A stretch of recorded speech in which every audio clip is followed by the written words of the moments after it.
राहुल सांकृत्यायन जी द्वारा लिखित यात्रा वृतांत तिब्बत के पथ पर, उसका सार, सप्रसंग व्याख्या और साथ ही साथ राहुल सांकृत्यायन जी का साहित्यिक जीवन परिचय। तो बच्चों, हमसे किसी भी लेखक का साहित्यिक जीवन परिचय पूछा जा सकता है, जो कि 8 अंकों के अंतर्गत प्रश्न होता है। और यही प्रश्न राहुल सांकृत्यायन पर टिप्पणी कीजिए, ये 4 अंकों में भी बच्चों आपसे पूछा जा सकता है। तो सबसे पहले हम राहुल सांकृत्यायन जी का जीवन परिचय, रचना परिचय और उनकी साहित्यिक विशेषताओं की चर्चा करेंगे, ठीक है। और उसके पश्चात जो यात्रा वृतांत है हमारे पाठ्यक्रम में संकलित तिब्बत के पथ पर, उसका सार कि किस तरह से लेखक ने तिब्बत क्षेत्र की यात्रा की और किस तरह से बौद्ध भिक्षुओं से उनका संपर्क हुआ और किस प्रकार के खान पान की व्यवस्था और वहाँ पर होती रही, इस सब का जिक्र उन्होंने अपने इस निबंध में किया है, जो कि एक यात्रा वृतांत के रूप में हमारे साहित्य में संकलित है। तो बच्चे देखें जरा राहुल सांकृत्यायन जी का साहित्यिक जीवन परिचय। आपकी टेक्स्ट बुक में भी राहुल जी का जीवन परिचय दिया हुआ है, आप उसमें से भी इस प्रश्न को पढ़ सकते हो। मैंने ये किसी अन्य पुस्तक में से आपको उनका साहित्यिक जीवन परिचय भेजा है, जो कि थोड़ा सा विस्तार से है। हमारी जो टेक्स्ट बुक है उसमें बड़ा ही सीमित दिया हुआ है यह प्रश्न, जो कि 8 अंकों के अनुसार छोटा पड़ता है। तो आप यदि टिप्पणी आपको तैयार करनी हो तो आप अपनी पुस्तक में जो राहुल सांकृत्यायन जी का जीवन परिचय दिया हुआ है उसको याद कर सकते हैं टिप्पणी के रूप में। और यदि हम बात करते हैं उनके साहित्यिक जीवन परिचय की 8 अंकों के आधार पर, तो हमें यह प्रश्न थोड़ा विस्तार से करना होता है, ठीक है बच्चों। तो देखें, सबसे पहले राहुल सांकृत्यायन आधुनिक हिंदी साहित्य के प्रमुख हस्ताक्षर हैं, यानी उनका नाम विशेष रूप से साहित्य के क्षेत्र में लिया जाता है, हिंदी साहित्य में अग्रणी हैं। इनका जन्म उत्तर प्रदेश के आजमगढ़ जिले के पंदहा गांव में 9 अप्रैल सन 1893 ईस्वी में हुआ। इनका मूल नाम केदारनाथ पांडे था। बहुत बार बच्चों 1 अंकों में यह प्रश्न आता है, राहुल सांकृत्यायन जी का मूल नाम बताइए, या राहुल सांकृत्यायन का बचपन का नाम बताइए। तो इनका नाम है केदारनाथ पांडे, ये आपको याद कर लेना चाहिए। राहुल सांकृत्यायन ऑब्लिक केदारनाथ पांडे, एक ही बात है। शुरू से इनके स्वभाव में घुमक्कड़ी प्रवृत्ति विद्यमान थी, यायावरी प्रवृत्ति थी इनकी, घुमक्कड़ वृत्ति थी, सदा एक स्थान से दूसरे स्थान तक घूमते रहते थे। इसी कारण बाद में वे साधु बन गए और उनका नाम पड़ा दामोदर। एक और नाम है जो साधु बनने के पश्चात उन्हें प्राप्त हुआ, वह नाम है दामोदर।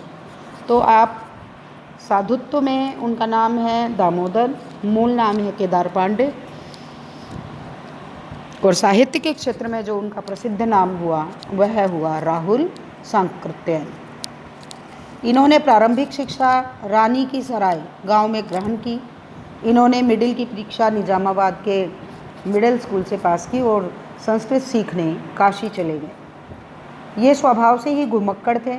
इन्होंने संपूर्ण भारत की और लगभग 1/3 विश्व के महत्वपूर्ण देशों की यात्राएं की।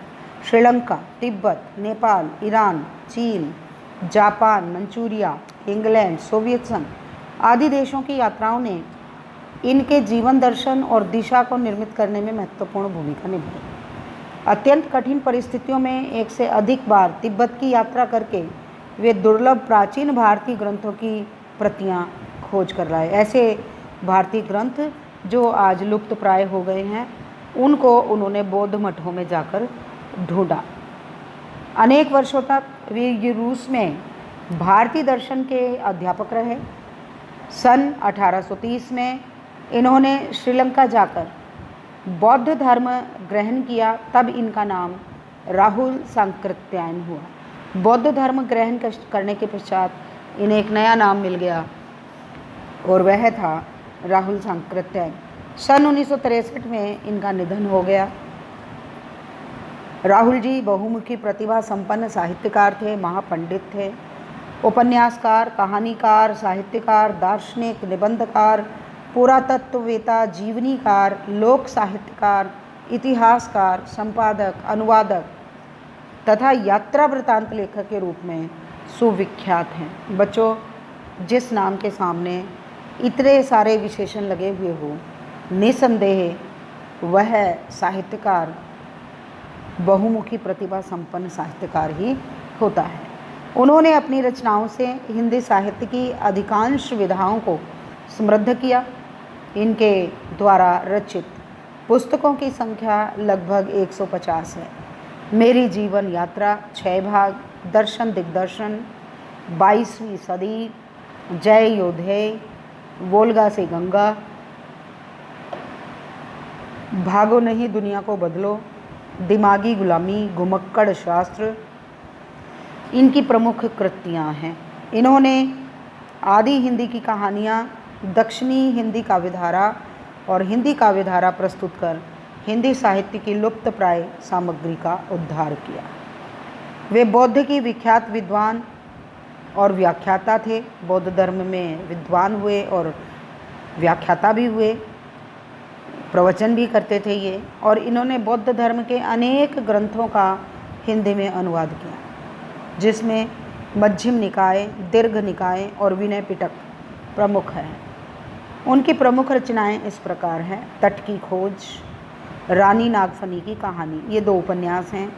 कहानियाँ माटी कहे कुम्हार से, जैसे उनके दिन फिरे, 2 नाक वाले लोग, हंसते हैं रोते हैं आदि, ये इनकी कहानियाँ हैं। निबंध में ठिठुरता हुआ गणतंत्र, पगडंडियों का ज़माना, बेईमान की परत, भूत के पांव पीछे, विकलांग श्रद्धा का दौर और निठल्ले की डायरी, ये जो हैं ये इनके निबंध संग्रह हैं जो प्रकाशित हो चुके हैं।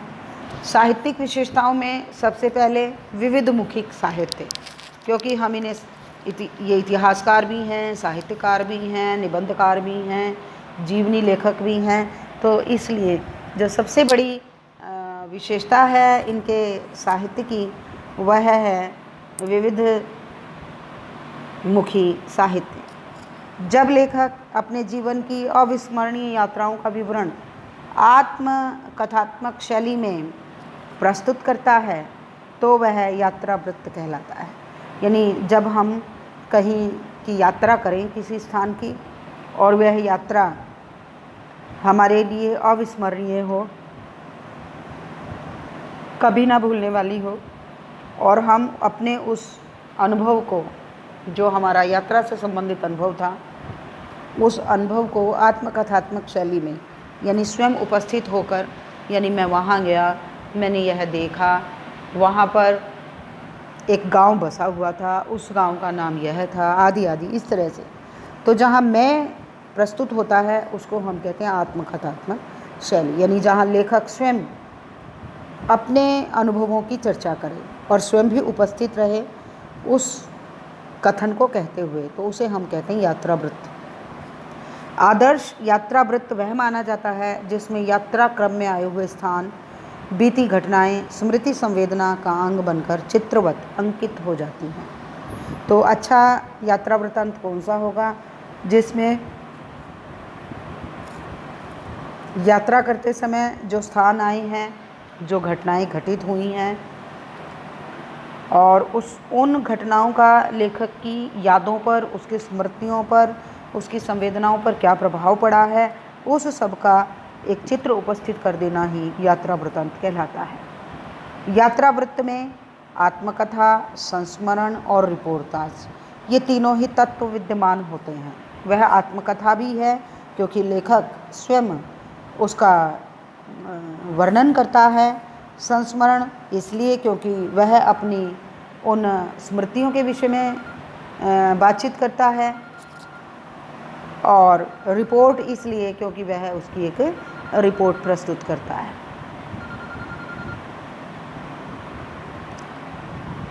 हाँ जी बच्चों, आगे देखो कि जो एक अच्छा यात्रा वृतांत होता है उसमें ये तीनों ही तत्व विद्यमान होते हैं, आत्मकथा, संस्मरण और रिपोर्ट। रिपोर्ट होता है जैसे आप किसी कार्यक्रम की रिपोर्ट प्रस्तुत करें या जैसे एक पत्रकार रिपोर्ट प्रस्तुत करता है, ठीक वैसे तो जो यात्रा वृतांत है उसमें ये तीनों ही तत्व पाए जाते हैं। यात्रा वृत्त में गायकों का सा भावावेश और निबंधकारों की सी मस्ती रहती है। यात्रा वृत्त लेखक देश की आत्मा का साक्षात्कार करते हैं। वे देश में बिखरे हुए इतिहास को, संस्कृति और समाज को अपनी अनुभूति का अंग बनाकर अभिव्यक्त करते हैं। यानी जो कुछ उन्होंने अपने देश की संस्कृति, सभ्यता, इतिहास, वहाँ की भौगोलिक परिस्थितियों, वहाँ के जीवन आदि के विषय में जो भी कुछ अनुभव किया है, उस अनुभव को ही अपना आधार बनाकर एक यात्रा वृत्त के रूप में प्रस्तुत करते हैं। यात्रा साहित्य में उपन्यास का विराट तत्व, कहानी का आकर्षण, गीति काव्य की सी मोहकता, संस्मरणों की सी आत्मीयता और निबंधों की सी युक्ति एक साथ मिल जाती है। और लेखक ने यात्रा वृत्त को साहित्य के समान, साहित्य में जैसे उपन्यास जो होते हैं उसमें उपन्यास में भी एक कहानी होती है और कहानी का विराट रूप कहा जाता है उपन्यास को। तो उपन्यास के अंदर जो कहानी तत्व होता है वैसा ही कहानी तत्व यात्रा वृत्त में भी होता है। गीति काव्य के समान आनंद होता है, संस्मरण के समान आत्मीयता होती है, यानी लेखक स्वयं उपस्थित होता है, और निबंधों के समान एक प्रकार की सुबद्धता होती है, सुसंगठितता होती है। इसलिए यात्रा वृत्तांत अनेक विशेषताओं को लेकर आगे की ओर बढ़ता है। उसके बाद है यात्रा वृत्त। इस विधा के अंतर्गत राहुल सांकृत्यायन अपने देश के किसी प्रदेश में विचरता हुआ अथवा विदेश के किसी अंचल का अवलोकन करता हुआ, घूमता हुआ वहाँ के दर्शनीय स्थलों, प्रकृति, जीवन संबंधी अपने अनुभव को शब्दबद्ध करता है। और जितने भी यात्रा वृत्तांत हैं उन सब यात्रा वृत्तांतों में राहुल सांकृत्यायन जी ने देश विदेश में विचरण किया, स्वयं उन सारी स्थितियों का अनुभव किया, स्वयं उन दार्शनिक स्थलों की यात्रा की, प्रकृति और जीवन संबंधी विचारों को भी शब्दों में पिरो दिया। इस विधा के विषय में को प्रधानता मिलती है और लेखक की आत्मपरक प्रतिक्रिया का स्थान गौण रहता है। सौंदर्य बोध की दृष्टि से उल्लास की भावना के द्वारा प्रेरित होकर यात्रा करने वाले यायावर एक प्रकार से साहित्यिक मनोवृत्ति के माने जा सकते हैं। यानी जो यात्रा वृत्त लिखते हैं कहीं ना कहीं उनके भीतर एक साहित्यकार छुपा हुआ होता है और वह इस यात्रा वृत्तांत को एक यात्रा साहित्य के रूप में प्रस्तुत करते हैं। और सबसे बड़ी जो विशेषता है वो यही है कि उनकी जो वृत्ति है वह यायावरी होती है, यानी घुमक्कड़ी वृत्ति होती है। महापंडित राहुल सांकृत्यायन पक्के घुमक्कड़ थे। उन्होंने अपने जीवन काल में निरंतर घुमक्कड़ी की थी। देश विदेश में भ्रमण करने के पश्चात यात्राओं से संबंधित साहित्य की रचना की थी। श्री राहुल सांकृत्यायन के द्वारा रचित तिब्बत में 1.25 वर्ष, तिब्बत में उन्होंने 1.25 वर्ष व्यतीत किया। तो तिब्बत के संदर्भ में जो भी कुछ हमारा इतिहास था, जो भी जानकारियाँ थीं, उन सब को उन्होंने अपने यात्रा वृत्तांतों में संजो दिया। तो मेरी यूरोप यात्रा में यूरोप और यहाँ तिब्बत यात्रा, तो तिब्बतीय क्षेत्रों में लंबे समय तक ये रहे क्योंकि उन्होंने बौद्ध धर्म को स्वीकार कर लिया था। बौद्ध भिक्षु के रूप में ये स्थापित हो चुके थे। तो ऐसे में तिब्बत में रहने का इन्हें लगातार अवसर मिला और उन्होंने अपनी तिब्बत यात्रा में अपने उन सभी अनुभवों को पाठकों के साथ साझा किया है। इनके द्वारा रचित मेरी तिब्बत यात्रा में प्राकृतिक दृश्यों और जनजीवन की सशक्त झांकी प्रस्तुत की गई है। यह डायरी शैली में लिखित यात्रा वृत्त है। डायरी शैली होती है जो दिनों के हिसाब से चलती है, जैसे डायरी होती है ना दैनंदिनी, जिसमें प्रतिदिन का ब्यौरा हम लिखते हैं। तो लेखक ने भी अपनी इन यात्राओं को डायरी शैली में लिखा है, तिथि डाल करके कि हम इतने तारीख को वहाँ गए, फिर अगला दिन 12 मई को हम वहाँ पहुँच गए, 13 मई को हम उसकी सीमा तक पहुँच गए। तो इस तरह से जब लेखक प्रतिदिन के हिसाब से जितना वह चला, कहाँ कहाँ स्थानों पर उसने यात्रा की, क्या क्या उसने देखा, क्या क्या अनुभव किया, उस सब को अपनी डायरी में लिख दिया। मेरी यूरोप यात्रा में यूरोप के मनोहर दृश्यों का अनूठा वर्णन किया है। लेखक ने कैम्ब्रिज और ऑक्सफोर्ड विश्वविद्यालयों का रोचक वृत्त प्रस्तुत किया।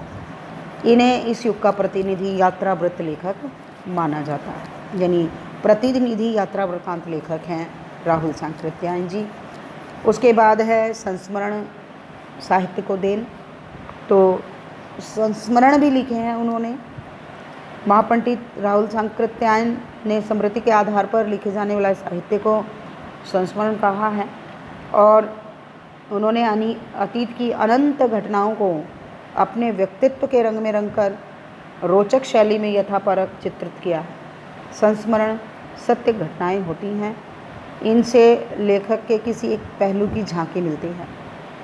राहुल के संस्मरणों में गंभीरता विद्यमान है।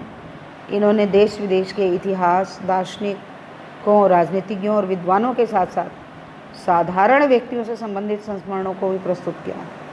इनके द्वारा रचित संचयन की स्मृतियाँ मेरे असहयोग के साथी, जिनका मैं कृतज्ञ, संस्मरण अति रोचक और प्रभावशाली है। इन्होंने जिनका मैं कृतज्ञ में उन लोगों का स्मरण किया है जिन्होंने समाज की कुरीतियों, अंधविश्वासों, आडंबरों और मिथ्याचारों का विरोध किया था। जिनका मैं कृतज्ञ, यानी मैं उनका कृतज्ञ हूँ जिन्होंने समाज कल्याण किया। तो ऐसे लोगों का भी स्मरण किया और उन पर संस्मरण लिख दिए। इन्होंने क्रांतिकारी नेताओं के महान कार्यों का भी स्मरण किया। उसके बाद बच्चों हमारी नेक्स्ट आगे जो एक और विशेषता है वह है साम्यवाद का प्रभाव। साम्यवाद जहाँ समानतावाद की बातें करता है लेखक, साम्यवाद का इन पर प्रभाव पड़ा। इन्होंने अपने उपन्यास वोल्गा से गंगा तक में युग चित्रण करते हुए जीवन संघर्ष की कलात्मक अभिव्यक्ति की है। इसमें समाज के यथार्थ युग का चित्रण किया गया है, लेकिन साथ साथ इसमें चित्त को आह्लादित करने वाले तत्व भी डाले। इनका उपन्यास सिंह सेनापति भी साम्यवादी प्रभाव को प्रस्तुत करता है। उसके बाद हम बात करते हैं इनकी भाषा शैली की। तो जो भाषाई विशेषताएं हैं उसमें आप देखेंगे, क्योंकि देश विदेशों का भ्रमण किया है लेखक ने, तो इस वजह से उनकी भाषा पर अनेक भाषाओं का प्रभाव है। राहुल सांकृत्यायन आलोचक, भाषाशास्त्री, समाज चिंतक, इतिहासवेत्ता, गद्यकार के रूप में प्रसिद्ध हुए। इनका पाली, प्राकृत, अपभ्रंश जो खड़ी बोली हिंदी की प्रारंभिक अवस्थाएं हैं, उसके बाद तिब्बती, चीनी, जापानी, रूसी, सिंघली भाषाओं पर अधिकार था। इनमें विषय और भाव के अनुरूप भाषा प्रयोग की अद्भुत क्षमता। लहासा की ओर यात्रा वृत्तांत में लेखक ने सहज सरल भाषा और रोचक शैली में अपनी तिब्बत यात्रा का वर्णन किया। लेखक ने बोलचाल के पलटन, आबाद, बर्तन, तकलीफ, खोजी, इस तरह के शब्दों के अतिरिक्त भद्र, मनोवृत्ति, श्वेत, शिखर आदि तत्सम शब्दों का भी प्रयोग किया। और खोटी, चौड़ी, डांढा, थुकपा, कंजूर ये देशज शब्द हैं जिनका तिब्बत के पथ पर यात्रा वृत्तांत में प्रयोग किया गया है। शैली में चित्रात्मकता का गुण विद्यमान है, क्योंकि जब कोई लेखक यात्रा वृत्त लिखता है तो उनमें चित्रात्मकता का गुण होना ही चाहिए, ताकि लेखक हमारी आंखों के समक्ष उस स्थान का, उस दर्शनीय स्थल का एक चित्र प्रस्तुत कर सके। जैसे आज 2 बजे सूरज की ओर मुँह करके चल रहे हैं, आप 2 बजे सूरज की ओर मुँह करके चल रहे हैं, ललाट धूप से जल रहा है और पीछे का कंधा बर्फ़ हो रहा है। यानी ये क्या है, ये चित्रात्मकता है। और लेखक ने पाठकों को भी ये उदाहरण दे करके उस गर्मी भी लग रही है और उधर से बर्फ़ पड़ी हुई है तो ठंडक का आभास भी है। तो स्पष्ट कर दिया कि जैसे 2 बजे सूरज की ओर मुँह करके हम चल रहे हों और ललाट मस्तक जो है धूप से जल रहा है और पीछे की ओर जो बर्फ़ है पड़ी हुई है, वहाँ एक तरह की ठंडक और एक तरह की शीतलता उसे मिल रही है। तो ये चित्रात्मकता का गुण विद्यमान है उनकी भाषा में। तो बच्चों, इस तरह से हम इनके साहित्यिक जीवन परिचय को और उनकी विशेषताओं को, उनकी भाषा शैली को ध्यानपूर्वक पढ़ेंगे। और एक और जो प्रश्न है इस पाठ में वह है यात्रा वृत्तांत कला पर प्रकाश डालिए। जो यात्रा वृत्तांत है उस कला में या यात्रा वृत्त लिखते समय कौन कौन सी विशेषताएं दिखाई देती हैं उनके साहित्य में, यह भी बच्चों एक प्रश्न है जो हम करेंगे। यात्रा वृत्तांत कला पर प्रकाश डालिए। आपके पास किताबें हैं, आप उसमें से हर एक किताब में होगा ये यात्रा वृत्तांत कला की विशेषताएं। तो कुछ विशेषताएं तो बच्चों यही हैं जो हमने अभी इनके साहित्यिक जीवन परिचय में की है, चाहे वो जनजीवन का चित्रण हो, समाज का चित्रण हो, प्रकृति चित्रण है, लोक संस्कृति, मानवतावाद की भावना और भाषा शैली। तो लगभग यही सारे पॉइंट्स हैं। और जब हम भाषा शैली की बात करते हैं तो चित्रात्मकता है, सहजता है, सरलता है, व्यंग्यात्मकता है, सरसता है, विवरणात्मकता है, मुहावरे और लोकोक्तियाँ हैं, शब्दों के विभिन्न रूपों का प्रयोग है। ये सारी विशेषताएं इनकी भाषा शैली की विशेषताएं बन जाती हैं। तो सभी बच्चे इन तीनों प्रश्नों को आज पढ़ेंगे और तैयार करेंगे। और साथ ही बच्चों, ये पाठ का सार मैंने आपको भेजा हुआ है, ऑन स्क्रीन आप देख रहे हैं। इसको भी आप एक रीडिंग ले लेंगे तो आपको इस पूरे पाठ को समझने में आसानी होगी। कल से हम इस पाठ की सप्रसंग व्याख्या प्रारंभ करेंगे। तब तक आप राहुल सांकृत्यायन जी का जीवन परिचय, साहित्यिक विशेषताएं, यात्रा वृत्तांत कला की विशेषताएं और राहुल सांकृत्यायन की भाषा शैली, इन प्रश्नों को और तैयार करेंगे अच्छी तरह से। और उसके बाद कल से आपकी सप्रसंग व्याख्या करवाई जाएगी। मैं आपको तिब्बत के पथ पर पाठ की PDF भेज रही हूँ। कल तक आप अपने इस पाठ को एक बार अवश्य ही पढ़ लें ताकि आपको समझने में आसानी हो। और हम कल से तिब्बत के पथ पर निबंध की सप्रसंग व्याख्या करना प्रारंभ करेंगे। तब तक के लिए आप इन तीनों प्रश्नों को जो मैंने बताए हैं इनको पढ़ेंगे, इनको समझेंगे, इनकी रीडिंग लेंगे और यदि कुछ समझ में नहीं आएगा तो आप मुझसे पूछेंगे। ठीक है बच्चों, और कल हम व्याख्या प्रारंभ करेंगे और आज मैं आपको इस पाठ की PDF भेज देती हूँ। आप सभी पाठ का सार भी अवश्य ही पढ़ लें। बाद में पहले निबंध को पढ़ें फिर सार को पढ़ें तो आपको सार लिखना आसान होगा। ठीक है, ओके, ऑल द बेस्ट।